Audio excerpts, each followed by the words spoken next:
If you want to delete your Todoist account, I'll walk you through the exact steps in this quick tutorial. This is helpful if you're no longer using Todoist, you want to switch to another task manager, or you simply want to remove your account permanently. Before we begin, just remember that deleting your account is usually permanent, so make sure you're completely finished with it before you continue. If this video helps, please hit the like button and subscribe for more simple how-to tutorials. Now let's get started.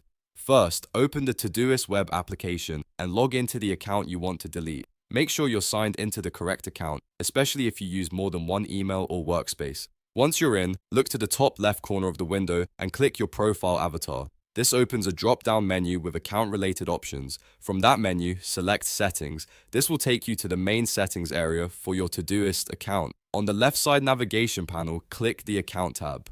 This section contains your personal account details, preferences, and account management controls. Now scroll all the way down to the bottom of the page. The Delete option is usually placed at the very end, so keep scrolling until you see Delete Account. When you find it, click Delete Account to begin the removal process.